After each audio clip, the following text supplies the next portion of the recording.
자, 오늘은 전체적인 그 스크린을 한번 해주고 나서 다시 또 이렇게 그 과정으로 진입하는 걸로 이렇게 진행을 한번 해볼까 합니다. 이 표를 좀 보시면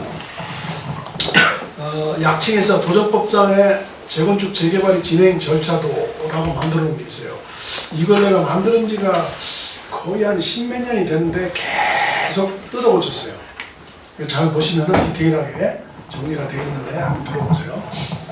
첫 번에 정비 기본 방침 해가지고 이것은 내가 전 시간에 설명을 드렸지만 국토부 장관의 전속 권한이에요. 그래서 이 기본 방침 속에는 시 도지사가 정할 수 있는 정비 기본 계획의 방향을 정하는 마스터 플랜이에요. 그런데 말씀드리듯이 2012년도 2월 1일 날 이 권한을 사실은 도정법에서 신설을 했어요. 신설한 시대적인 배경은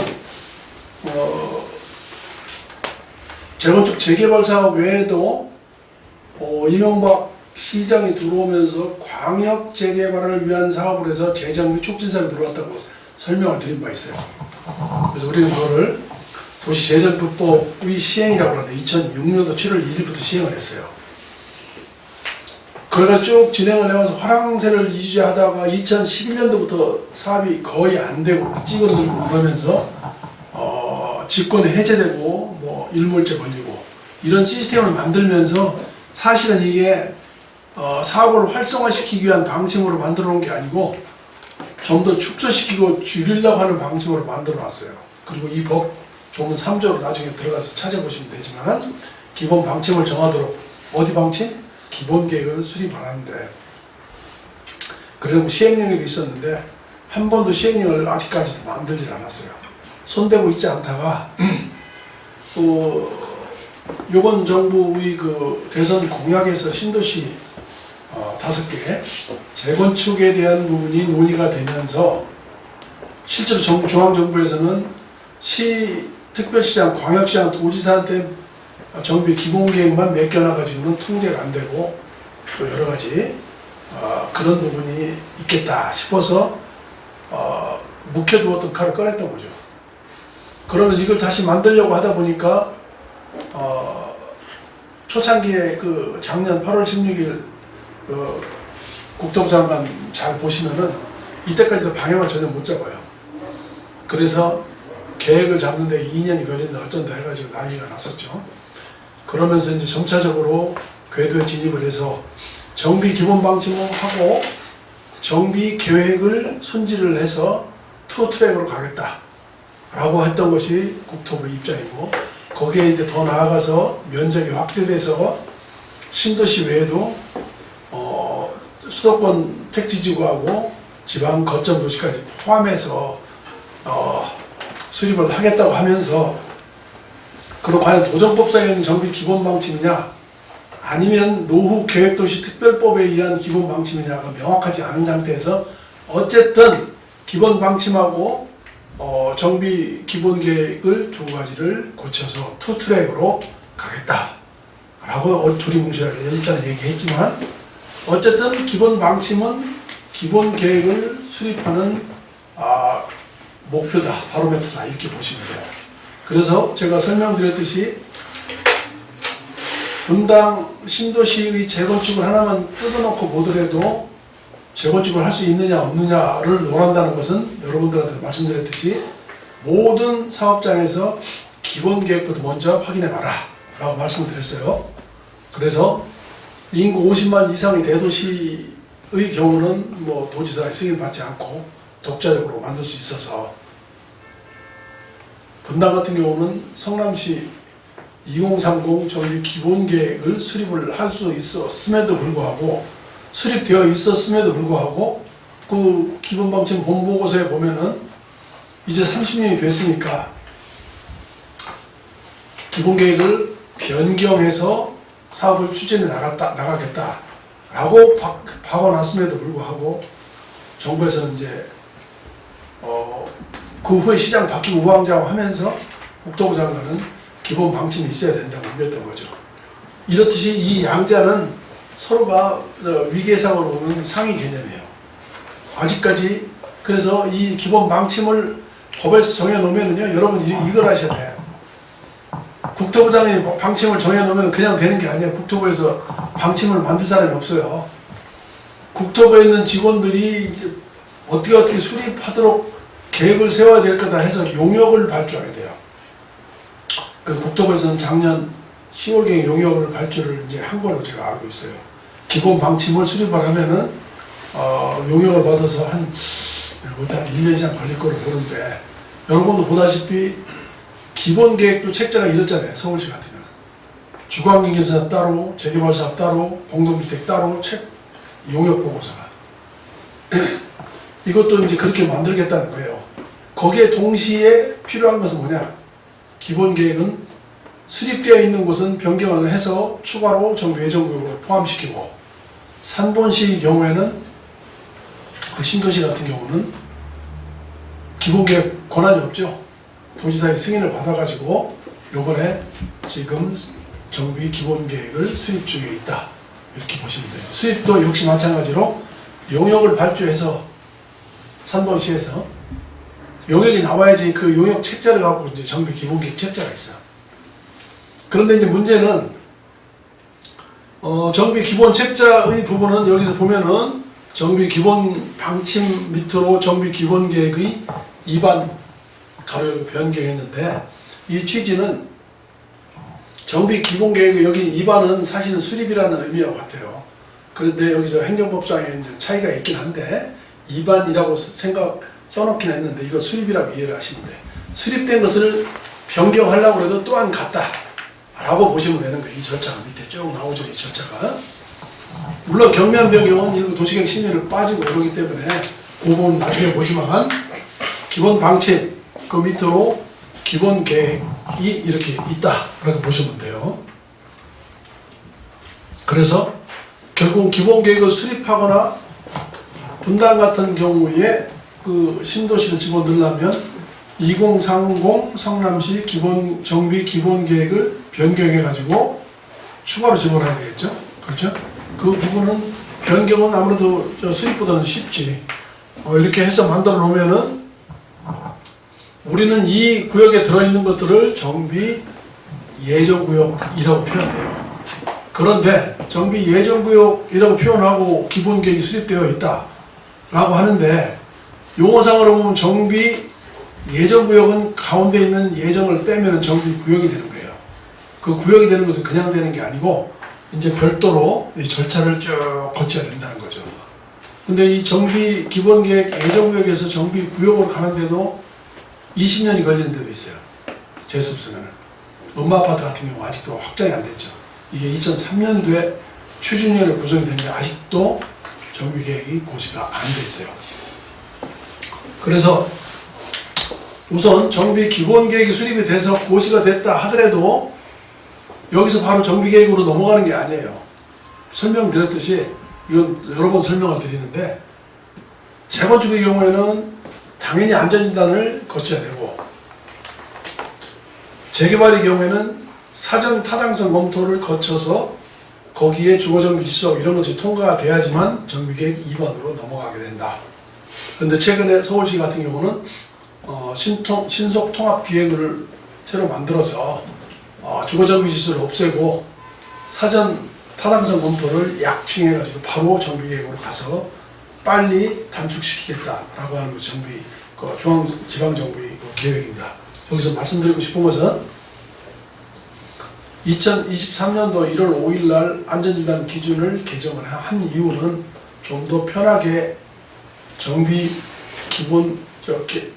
기본계획에서 정비계획 위반을 넘어가는 재건축 사업을 도와주기 위했던 것인데, 전번에도 3%에서 설명을 했지만 그 주거 구조 안전성 점수를 0.5에서 0.3으로 다운시키는 바람에 주거 환경 지수인 주차 대수가 0.15에서 0.3으로 늘어남으로써 오히려 신도시가 재건축이 안 된다고 해서 아우성 쳤다고 설명을 드렸죠.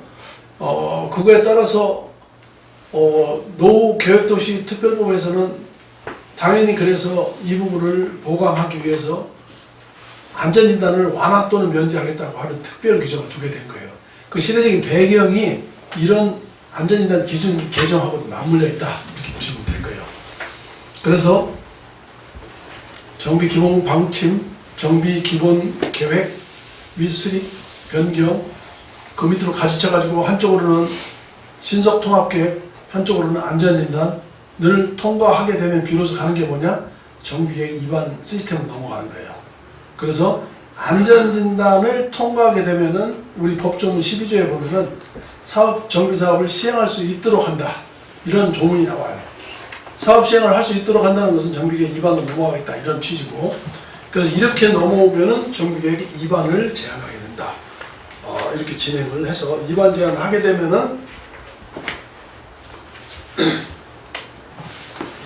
여러 가지 이제 절차를 거쳐요. 서면 통보, 주민 설명회, 주민 공람, 지방의 의견 청취 쭉 이런 걸 거쳐서 시도시계획위원회의 심의를 받아서 구역 지정으로 드디어 들어가게 되는 거죠. 아다시피 도시계획위원회의 심의에서 빠꾸돼가지고 거의 10몇 년 이상을 못 들어간 경우 내가 말씀드렸죠.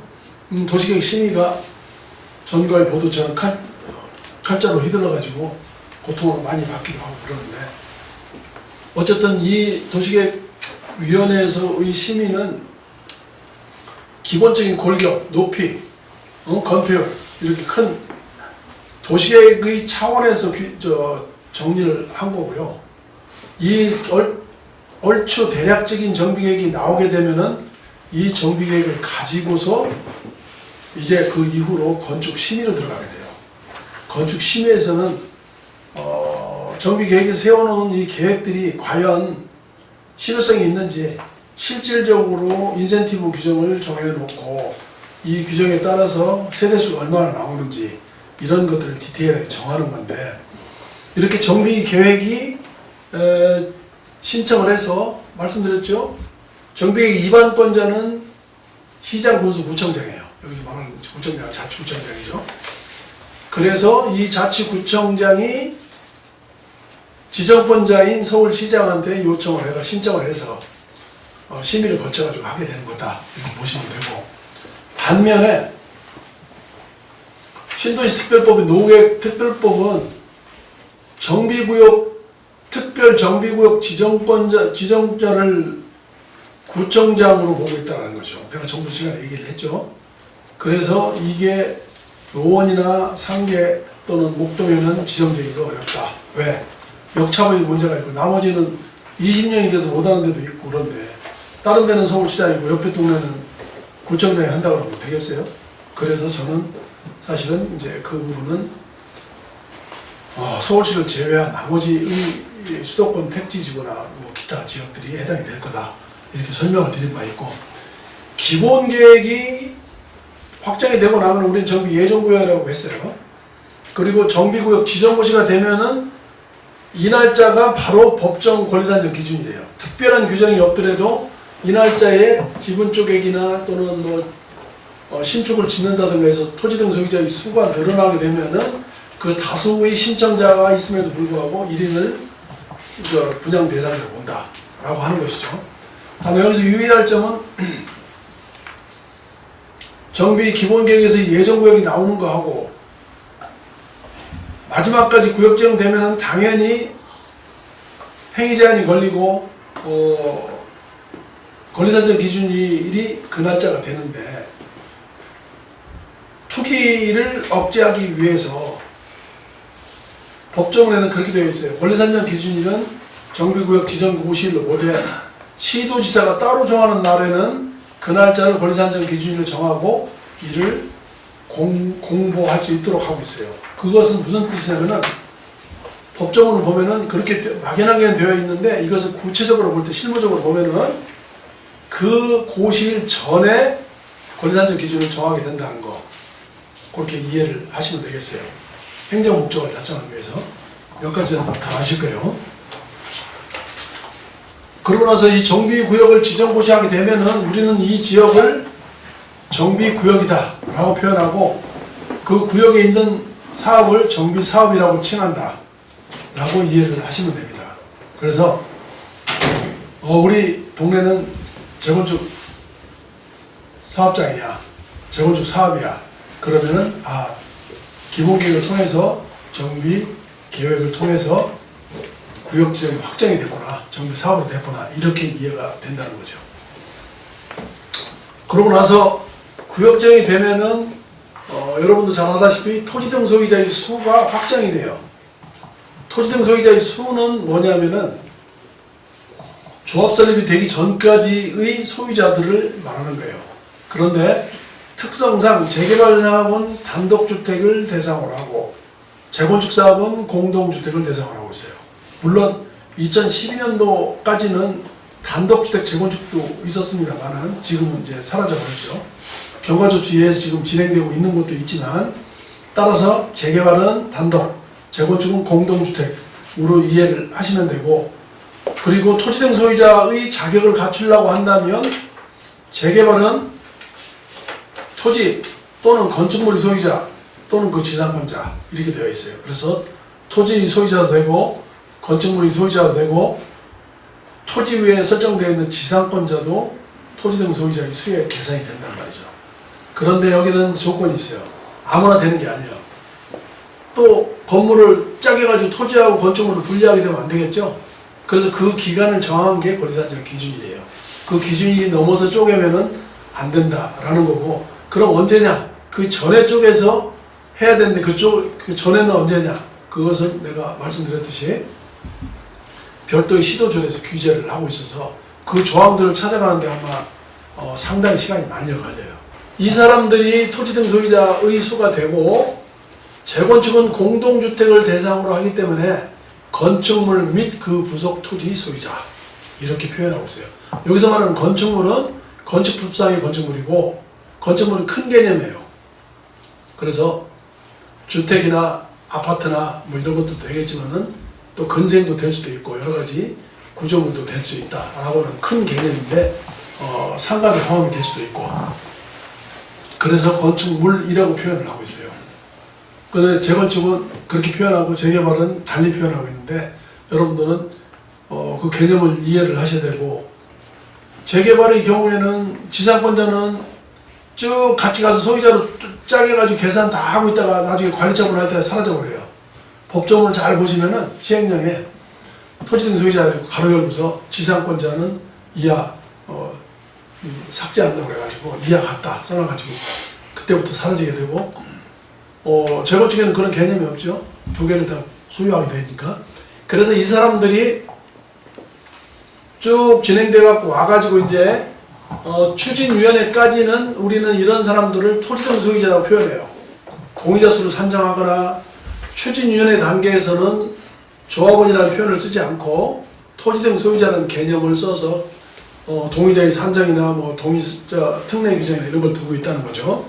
그래서 정비구역이 지정고시가 되면은 당연히 그 범위가 정해지겠죠. 당연히 범위가 정해지게 되면은 그 정비구역 면적 속에 10,000제곱미터 최소한도 넘어야 되겠죠. 그 이하면은 다른 데로 가야 되겠고, 이렇게 되면 토지등 소유자의 수가 이제 정리가 되고 숫자가 나오게 되겠죠. 이게 토지등 소유자의 수를 표현하고 항상 동의서를 거둘 때 명부를 작성해야 돼요. 누가 진정한 소유자인지. 그래서 진행을 하고 있다가 전체 정비구역이 지정고시가 되고 나면은 면적이 나오겠죠. 근데 면적하고 관계없어요. 추진위원회에서는 머리수 있죠. 머리수의 과반수. 머리수의 과반수를 채우면은 추진위원회 구성이 가능하고, 추진위원회 구성이 가능한데 이제 문제는 어디서 발생이 되냐면은 특히 공동주택 재건축에서 문제가 있어요. 처음에 부랴부랴 추진위원회 구성을 하려고 하니까 상가를 완전히 제껴놓고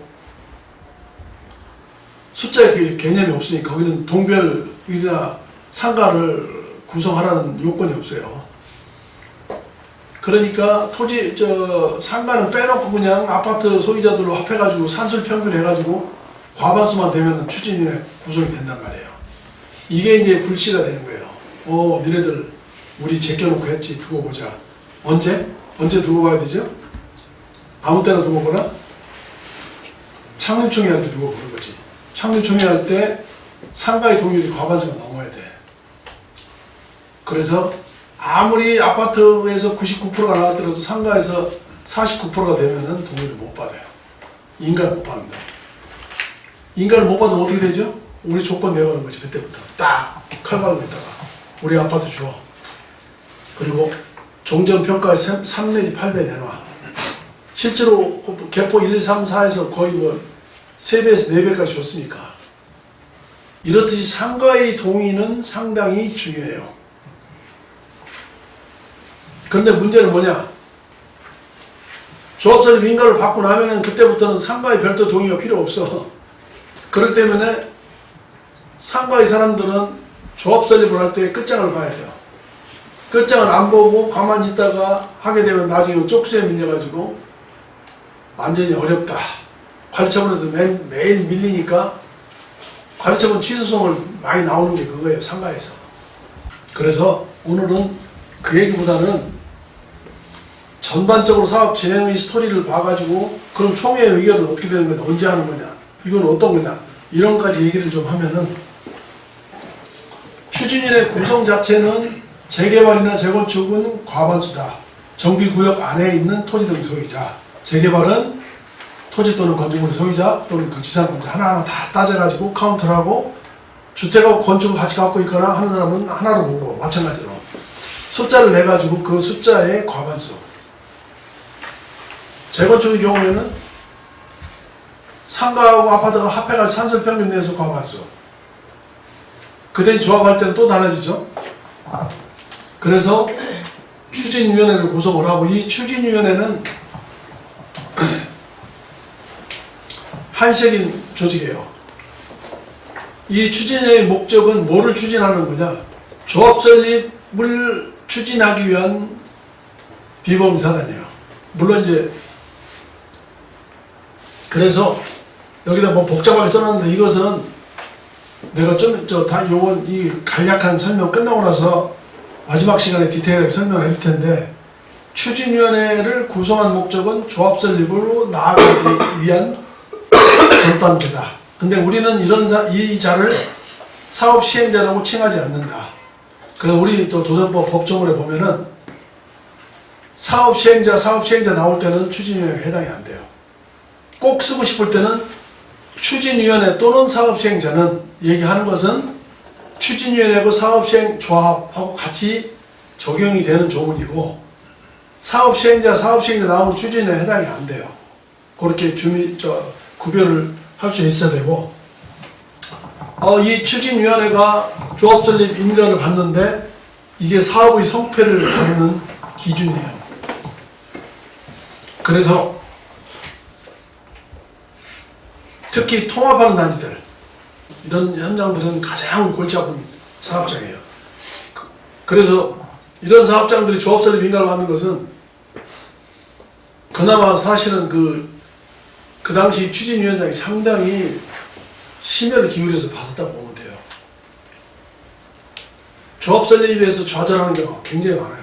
조합설립 인가 자체를 못 받는데 신반부 산하 특히 이런 데는 뭐 7, 8개 다 차수가 다른데 최근에는 이제 일부 법제처 유권에서부터 좀 달리 나오긴 합니다만은 주택단지라고 하는 것은 하나의 사업계획 승인을 받은 단지로 보고 실질적으로 차수가 다른 준공 연도가 다른 것은 다른 단지로 봐가지고 각 개별로 동의를 거둬야 된다고 하는 게 전통적인 방식이었어요. 여태까지도 제가 그렇게 알고 얼마 전에 뭐 법제처 유권에서 좀 달리 해석이 나왔는데 뭐 다툼의 여지는 있지만은 많이 향상이 됐어요.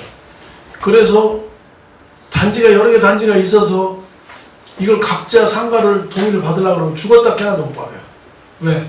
서로 협의해서 하나가 70이 됐더라도 한 49만 되면 안 되는 거지. 이제 그러다 보니까 조합설립이 안 되고 상가와 아파트 주민이 갈등 관계가 이제 형성이 돼가지고 계속 투쟁을 해왔던 거예요. 근데 실질적으로 아파트의 사람들이 끈질기고 열심히 투쟁을 하고 상가 사람들은 반대로 쪽수도 모자라고 밀리면서 상가의 동의율이 종전의 3분의 2에서 2분의 1로 바뀌게 돼요. 그 조문은 나중에 2010몇 년대 바뀌게 되는 거예요. 사실 그러면서 입지가 굉장히 어렵게 돼요. 나는 그 당시에 그 상가 소유자들이 상당히 그 저항을 할 줄 알았는데 그 무방비 상태로 넘어가 버리대. 그러더니 결국은 이렇게 됐는데, 어쨌든 여기에 보면은 재개발 사업은 토지등 소유자 수의 4분의 3, 토지 면적의 2분의 1 이렇게 되어 있어요. 여기서 토지등 소유자의 4분의 3은 머릿수를 말하는 거예요. 토지등 소유자 수의 4분의 3, 토지 면적의 2분의 1. 그 토지 면적은 아무거나 하는 게 아니고 4분의 3의 사람들이 깔고 앉아있는 토지 면적을 말하는 거고, 전체 면적의 과반수다. 이렇게 보시면 돼요. 재건축은 어때요? 여기 조문 나와 있죠? 공동주택 각동. 각동은 아파트 동을 말하는 거예요. 상가도 각동으로 표현할 수 있고, 그래서 여기서 구분 소유자라고 표현하는 것은 집 앞 건물이기 때문에 이런 표현을 썼어요. 구분 소유자의 과반수 동의. 각동이면은 아파트 동 하나가 다 과반수가 돼야 된다는 거죠. 그럼 상가는 어떡하냐? 상가도 과반수라는 얘기죠. 여기 가로 안에 쳐놨잖아요. 그 대신 상가는 주택 단지 내에 있는 상가는 하나의 동을 본다는 이 개념이 있어서 이걸 합해서 산술 평균해서 과반수만 되면 된다는 거고, 그 과반수가 되더라도 상가 아파트가 충족이 돼가지고 숫자가 더 넘어야 되겠죠. 합산해서 4분의 3, 4분의 3이 동시에 또 충족이 되어야 되는 거예요. 그런데 말씀드렸듯이 저는 어떻게 했느냐, 큰 단지들은 이렇게 했어요. 조문 중에서 뭐 도로로 갈려있거나 한 다음에 별개의 단지로 본다, 어쩌고저쩌고 여러 가지 우리 우리 도정법에 규정이 나와 있는데, 관리사무소가 하나로 되어 있는 곳을 찾아가지고 수도요금하고 전기요금을 같이 걷어가서 사용했느냐 여부가 키워드야. 제가 그래서 3개 현장을 수주를 했어요. 그러고 조합수립이 됐고, 뭐 그 조문을 한 2년 동안 다른 사람들이 법률가들이 왔다 갔다 했는데 못 찾아내가지고 못 했는데, 저는 뭐 옛날 내가 신방무사를 내가 그렇게 수주를 했거든. 조문 찾아가 도저히 안 되는데, 뭐 상가가 한 4, 5개, 5개, 6개 되는 데다가 여러분 고스터미널 가다 보면 우측에 뉴타운 상가는 큰 게 있을 거예요. 아주 깨끗하게 잘 져놓은 거예요. 그거는 존치를 원했거든. 안 돼. 존치는 만드나 마찬가지예요. 뭐 이러다 보니까 동의율을 충족하려면 다른 사람들 다 저 외국 저 끝머리 지구 끝에 있는 사람까지 찾아가서 받아오고 그랬다니까. 그래서 정리가 됐는데, 나머지 사업장들도 존치를 원하는 건 아니고 나름대로 동의율을 열심히 해서 정리했다라고 해서, 조합 설립은 이렇게 해서 어렵지만은 조합 설립을 받게 되면 30일 이내에 법인 등기를 하게 되고, 법인격이 부여가 됩니다. 법인격이 부여되면 주택법에 의한 사업자 또는 건설업자 등록업자를 의제받아요. 의제받는 것은 사업자나 등록업자가 아님에도 불구하고 그것으로 법률적인 취급을 받는다. 그래서 이 사람들이 사업 시행자로서 향후에 분양 신청을 받거나 관리처분 인가를 받아서 통지를 하거나 할 때에 누구 조합장 이름으로 나가는 이유가 여기에 있는 거예요. 그래서 법인격을 부여를 받는데, 조합설립 인가를 받으면은 받고 나서 추진위원회는 해산하는 거죠. 서류 인계를 하고. 그 조문들이 이제 정리가 다 돼서 기본 교재에서 넣어놨어요. 그리고 이렇게 사업 시행자로서 오늘 내가 시간이 좀 촉박하긴 한데 내가 대법원 판례를 몇 개 찾아봤어요. 재건축 재개발 조합설립 인가의 처분이 공법인으로서 그 행정청의 자격까지 주면서 설권적 처분이다. 그래서 더 나아가서 시행자 지분, 시행자 지정 처분의 효력까지 인정을 하고 있는 게 대법원 판례예요. 이렇게 했을 경우에 이 사업 시행자가 가장 누리는 것은 바로 건축심이에요. 건축법상 건축허가 심의도 건축주가 하듯이, 그래서 건축 심의를 할 수 있도록 하고, 여기에 따라서 교통, 환경 이런 영향평가를 하고 경관 심의도 같이 받아요. 경관 심의를 통과하지 못하면 건축 심의가 안 돼요. 나중에 그 건축 심의나 이런 부분들은 제가 이 책자에 보면은, 사실은 처음에 내가 책을 쓰다가도 조합 설립 단계에서 각종 환경 영향 평가하고 실제로 건축 심의도 중요하지만 뭐 여러 가지 이 심의들이 나오는 것들이 쭉 정리를 해놨는데 한 15개, 20개 돼요. 이거는 우리 이 법률가들이나 공부하는 사람들 필요는 없는데, 조합장이나 이런 사람들 보고서 어차피 찾아 들어가야 되기 때문에 할 수 없이 정리하느라고 애를 많이 먹었는데, 한번 보시면 돼요. 가장 중요한 것은 건축 심의를 받기 위한 거다. 건축 심의는 건축 조례의 규정, 서울시 건축 조례에 보면은 허가 대상 21층이거나 연면적 10만 메타 스퀘어, 이 경우에는 시 건축 심의를 받게 되고, 이 건축 심의를 하면서 기본적으로 큰 틀에서 안이 나오게 돼요. 그래서 이 건축 심의가 중요하긴 한데, 저는 사실 이게 이 건축 심의는 다른 각도에서 봤어요.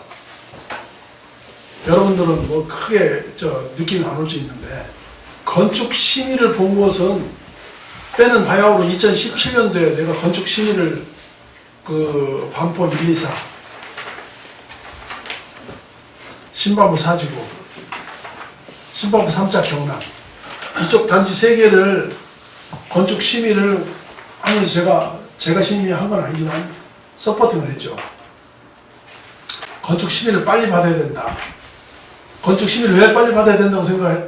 혹시 생각 드시는 분? 건축 심의 받으면 초과 이관을 안 받나? 그렇죠. 건축 심의하게 되면 바로 가르쳐본 떼어놓는 건 아니지. 그 취지는 뭐냐면은, 좋은 답변인데, 여러 번 질문도 했는데, 건축 심의 갖고 되는 게 아니고, 우리 법조문에 보면은 조합이 시행하거나 건설업자하고 공동 시행할 수 있도록 되어 있어요.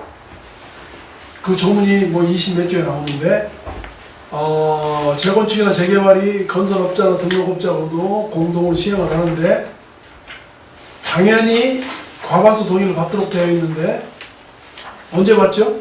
조합설립 민가를 받았으니까 조합설립 민가를 받은 이후에는 할 수 있도록 되어 있어요. 그러면은 이 사람들하고 공동시행을 체결하게 되면은 실질적으로 뭐냐 도대체, 이 사람이 공동시행자들은 조합하고 똑같이. 그럼 이 사람들을 시공자로 볼 것이냐, 그것도 별개의 문제란 말이에요. 그렇죠? 그래서 그 부분을 제가 이제 쭉 정리를 하면서, 우리 도정법 뒷부분에 보면 공공지원이라는 조문에 보면은 공동시행자를 뽑았는데, 그거를 건축심의가 완료하게 되면 공동시행자를 뽑을 수 있도록 해놨어요. 그런데 그걸로 끝나는 게 아니고, 공동심의를 통해서 끝나면서 바로 끝나기 바로 직전부터 우당탕탕 해가지고 공동시행자를 뽑고, 공동시행자를 뽑은 걸로 끝나는 게 아니고, 공동시행자고의 협약서를 체결하는 즉시 사업시행자로서의 지위를 확보한다. 이런 조문이 있어요. 100몇 조가요.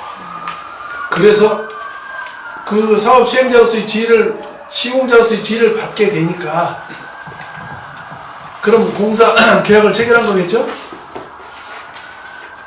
시공사로서의 경사 계약을 체결해야지만 단가가 나오고 유리대가가 나오고, 또 그거에 따라서 우리가 뭐를 하게 돼요? 관리처분 계획을 수립할 수가 있는 거죠. 입안을 해가지고 안을 만들어서 관리처분 인가를 신청하는 것으로서 부담금을 면제받는 거죠. 그렇게 됐어요. 그때 그래서 대부분 2017년도 12월 30일, 12월 29일 크리스마스 이때 다 받았어요. 공동시행자의 규정이 그렇게 중요한 거예요. 그래서 이 조문과 관련돼 가지고는 건축 심의를 받는 것으로 족한 게 아니고 공동 시행자로서 협약까지 체결하게 되면은 시공자의 지위를 받고 시공자의 지위가 확보가 되면은 관리처분 인가를 수립을 해서 하기 때문에 면제를 받았던 거다 이렇게 보시면 돼요. 그래서 저는 사실 건축 심의를 보면은 여러 가지 느낌이 남달라요. 여러분들 그저 건축 심의를 받게 되면은 우리는 이 건축 심의안을 가지고 계획을 세워요. 계획을 왜 세울까요? 이것을 세우는 것을 사업시행 계획서의 작성이라고 표현해요. 그래서 이 사업시행 계획을 작성을 하게 되는데 작성하는 데는 여러 가지 이제 부속 소리가 들어가는데 그걸 정리를 내가 하나씩 나중에 보시면 되고 사업시행 계획을 작성을 해서 우리는 그냥 넘어가지 않아요. 40 몇 조에 보면은 총회의 소집 및 의결 조문이 있어요. 이 조문 속에 사업시행 계획 인가를 위한 동의 요건이 나와요. 이 조문을 굉장히 복잡하게 만들어 놔가지고 일반인들은 쳐다봐봐야 몰라. 이걸 따로따로 뜯어가지고 각 파트별로 각 사항마다 찢어가지고 있잖아. 직접 참석, 그 다음에 동의율, 과반수 또는 3분의 2 이거 다 뜯어가지고 안건마다 다르듯이. 그래서 관리처분 총회나 사업시행인가 총회는 거의 동의율이 비슷해요. 그래서 직접 참석률도 정해져 있고 그리고 조문에다가 이상하게 써놔가지고 그리고 딴 조문에다가 이렇게 써놨어요. 총회의 의결을 받아야 되는 경우에는 직접 참석해야 된다. 이렇게 조문을 막 흐트러 놔가지고 정리하기가 좀 어려웠는데 요번에는 그 정리를 쭉 내가 해놨어요. 한번 보시면 되고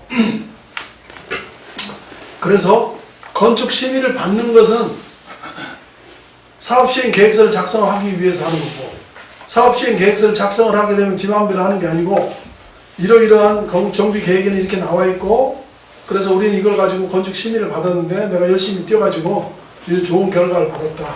그래서 우리는 사업시행 계획을 작성을 이렇게 해서 우리가 이렇게 수익을 올리겠다라고 하는 안을 만들어내면은 그 안을 가지고서 그냥 가는 게 아니고 반드시 총회를 거쳐야 돼요. 그래서 그 총회를 거쳐서 유효한 효력을 인정을 받게 된다든가 해서 인가를 받고 아까 같이 비대위들한테 총회 결의 가처분 효력정지 가처분 받으면 더 이상 진동 못하고 다시 해야 되고 그렇지 않으면은 이제 총회 사업시행 인가를 신청을 하게 되는 거죠. 이게 다 이 거미줄처럼 연결되어 있는데 이 큰 틀에서 이거를 잘 이해를 못하고 조문만 보면은 나는 누구? 나는 어디까지 왔는지 이런 질문을 한다고. 그래서 질문 들으면 내가 너무 삭막해. 여러분들도 그렇게 생각하고 링크하고 생각을 하셔야 돼. 그래서 사업시행 인가를 위한 총회를 여는 이유는 우리 법정에 보면은 총회의 의견을 진구하려면 당연히 총회를 개최하고 그 동의율을 충족시켜야 돼요. 이렇게 받게 되면은 사업시행 계획 인가를 신청을 해요. 사업시행자가 누구한테? 자치구청장한테. 그럼 이 인가 받은 자는 이 인가 이 부분도 그래요. 여기에서 좀 특이할 만한 것은 우리 도정법 39조 2항 후단에 보면은 투기과열지구의 경우에 재개발은 조합원 제2승계받는 게 언제죠? 관리처분이죠? 이 조문이 만들어지게 된 게 2017년도 10월 24일이에요. 근데 부칙을 보면은 3개월 후에 효력 발생되도록 해서 2018년도 1월 24일까지 관리처분 인가를 사업시행 인가를 신청한 조합은 조합원 지휘승계에 제한을 안 받아. 그러니까 중개사들은 특히 2018년도 1월 24일까지 사업시행인가를 신청한 사업장들을 찾아가지고 중개행위를 하는 게 효율적이죠. 그런데 재건축은 그럼 언제냐? 얘기할 것도 없지. 재건축은 노무현 정부 들어서면서 2003년도 12월 30일부터 투기고발지 걸어버렸기 때문에 그때부터 이건 경과주택이 있을 것도 없지. 다만 투기고발 지구를 해제하는 경우에 그 해제 부분이 수시로 이제 들락날락 하죠. 이거를 잘 살펴봐야 되고, 다만 여기서 특기할 만한 것은 투기고발 지구 해제 때에 그 조합원 지휘승계에 걸려있던 물건을 가지고 있는 사람은 나중에 해제되더라도 법적 안정성을 위해서 인정 못 받는다 라고 보시면 돼요. 그래서 건축 심의받아서 사업시행 계획을 위한 총회를 열어서 오케이 되면은 가처분 안 걸리고 가까스로 넘어오면은 구청 사업시행 인가 신청을 하고, 사업시행 인가 신청을 하면은 이 사람이 공람을 해서 인가 고시를 한다 라고 오늘 정리를 해봤어요. 혹시 여기까지 난 당신이 떠드는 소리를 도저히 이해를 못하겠다, 이해가 안 간다 하는 부분이 있으면 질문해 주세요. 없죠? 다 이해하신 걸 믿고 좀 쉬었다가 다시 할게요.